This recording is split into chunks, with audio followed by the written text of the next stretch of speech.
Assalamualaikum warahmatullahi wabarakatuh, teman-teman semuanya. Selamat datang di channel Dimensi Halus. Oke sahabatku, saya Esa dan saya akan membahas dari kelanjutan pembahasan beberapa bulan yang lalu mengenai cara mengaktifkan indera keenam atau sixth sense ya. Indera keenam.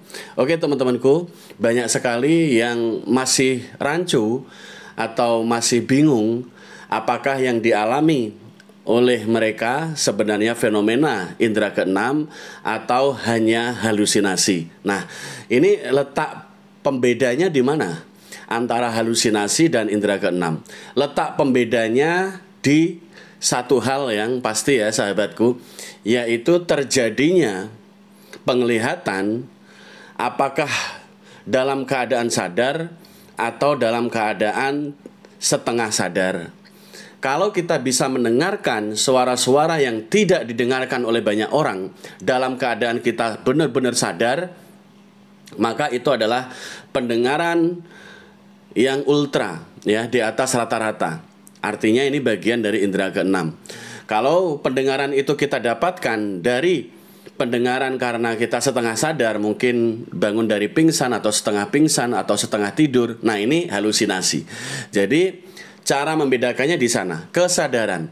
Kalau memang indera keenam, kita bisa melihat sesuatu yang jarang dilihat orang lain dengan keadaan sadar. Tidak dalam keadaan mengawang-awang ya, atau bahkan tidak mengarang-arang. Nah, yang pertama, melatih kepekaan indera keenam atau membangkitkan indera keenam, teman-teman bisa melakukan yang rutin dulu ya, melakukan olah nafas. Artinya sering-seringlah merasakan pernafasan kita sendiri. Nah, ini kadang-kadang jarang ya sahabatku, kita aware, kita menyadari pernafasan kita sendiri. Karena kebanyakan aktivitas kita ini selalu memikirkan yang di luar diri kita, memikirkan ini, itu, hal-hal yang belum selesai, atau bahkan mungkin memikirkan urusan orang lain. Nah, inilah kadang-kadang yang membuat kita jauh dari kita sendiri, jauh dari diri kita sendiri. Ayo, sekarang kita lebih dekat dengan diri kita sendiri.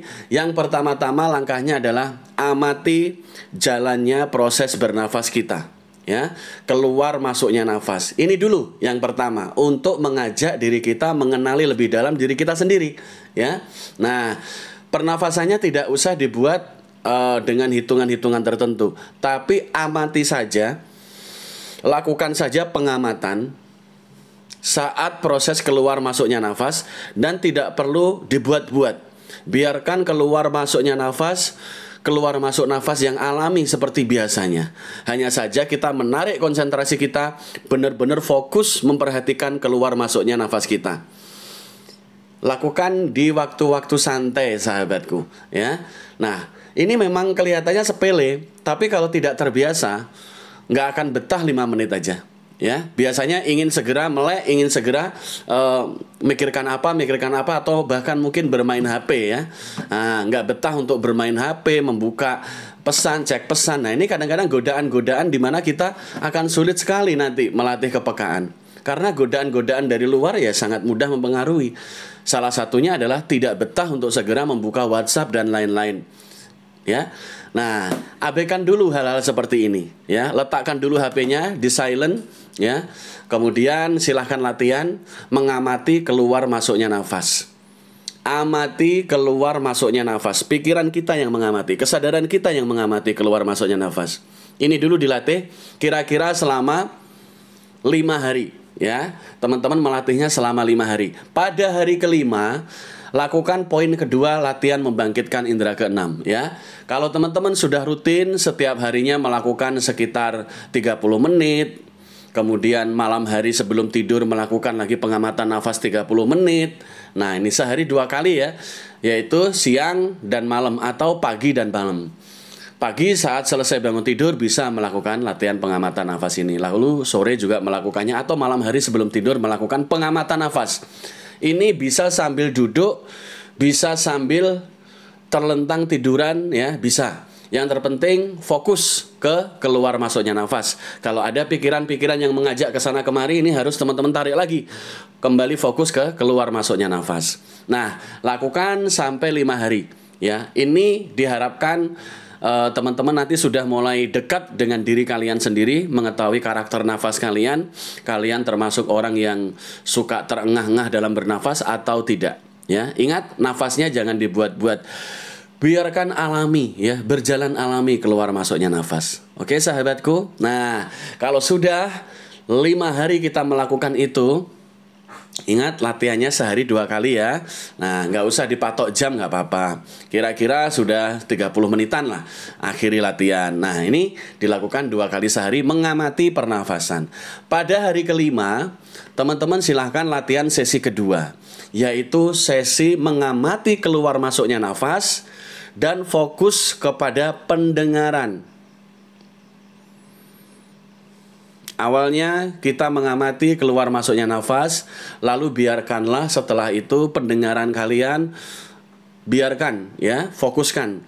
Kalau awalnya sepi, nanti lama-lama ada suara dengingan, dengingan itu menjadi lebih kencang dan akhirnya terdengar suara-suara lain yang selama ini belum pernah kalian dengar.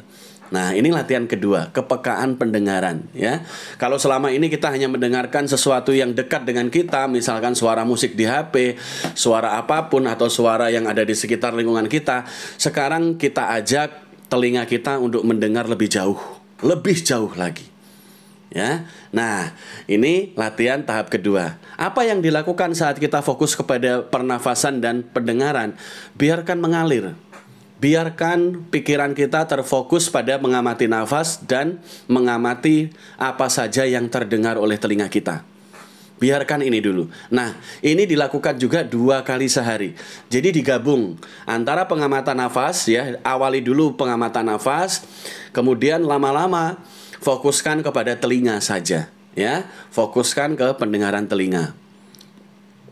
Oke ya sahabatku. Nah, ini nanti setiap orang akan berbeda-beda responnya. Ada yang dalam waktu sehari atau 2 hari latihan saja telinganya sudah bisa mendengar sesuatu yang jarang didengar oleh orang lain. Misalkan tertawa dari kejauhan, atau ada orang-orang yang suaranya kalian kenal sedang membicarakan kalian ya, atau bahkan mungkin suara-suara dari makhluk-makhluk yang awalnya belum kita kenal sama sekali ya. Ini tergantung bagaimana nanti kepekaan kalian, karena masing-masing orang memiliki tingkat kepekaan pendengaran yang berbeda-beda.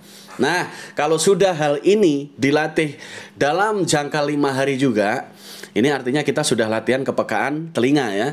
Kemudian pada hari selanjutnya setelah 5 hari kita melatih kepekaan telinga dan kombinasi merhatikan nafas. Kemudian yang terakhir ya, ini langkah ketiga untuk pembukaan mata ketiga adalah teman-teman awali dengan latihan pernafasan ya, memperhatikan mengamati nafas. Kemudian setelah itu beberapa menit kemudian biarkan telinga sejauh-jauhnya mendengar, lepas ya, dengarkan apa yang bisa didengar. Kemudian setelah itu tarik perhatian langsung ke apa yang bisa kalian lihat dalam keheningan. Lakukan dalam keadaan tutup mata. Jadi latihan pertama, kedua, ketiga, mengamati nafas, pendengaran, dan memandang atau melihat jarak jauh tanpa batas, ini juga dilakukan dalam mata tertutup sahabatku, agar nanti layar imajiner teman-teman bisa terlatih untuk terkoneksi dengan pandangan ya, dengan pandangan batin kalian. Karena kita harus menyambungkan antara pandangan batin dengan layar imajiner agar teman-teman bisa melihat jauh tanpa batas. Oke ya sahabat-sahabatku, ini semua dilakukan dengan mata terpejam. Nah, ini kalau sudah aktif bagaimana tanda-tandanya? Teman-teman bisa melihat hal-hal yang selama ini jarang dilihat ya. Bahkan kalaupun kalian menghadapi suatu masalah dengan seseorang, teman-teman bisa tahu, loh, kenapa sih tiba-tiba saya di ghosting atau tiba-tiba saya ditinggalkan oleh seseorang. Mungkin orang tersebut ingin menyelamatkan dari dosa maksiat ya. Akhirnya memilih berpisah daripada terus-menerus berbuat dosa bersama kalian. Nah, akhirnya dia menyelamatkan. Nah, ini awalnya kadang marah kita. Kenapa tiba-tiba ditinggalkan oleh kekasih?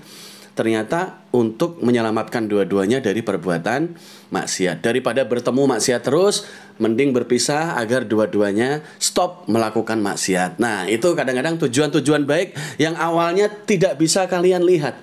Terus kemudian ya, ada lagi fenomena bagaimana nanti perasaan dan penglihatan kalian bisa menyatu. Kalau sudah latihan seperti ini rutin sahabat-sahabatku, nanti teman-teman juga lama-lama bisa melihat isi pikiran lawan bicara kalian. Kalian sedang bicara dengan siapa, berhadap-hadapan ya. Nanti lama-lama akan ada perasaan kuat ya, mendeteksi isi pikiran orang lain. Inilah hal-hal yang bakal muncul di awal-awal bangkitnya indera keenam. Kemudian kepekaan kalian akan meningkat.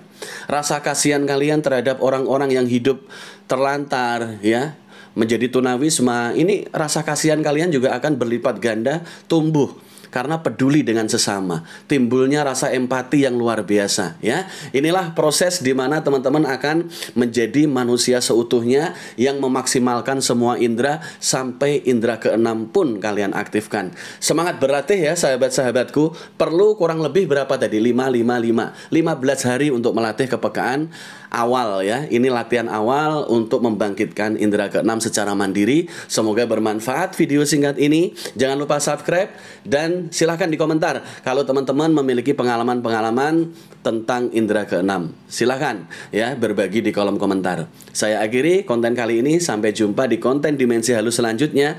Wassalamualaikum warahmatullahi wabarakatuh. Selamat berlatih sahabatku.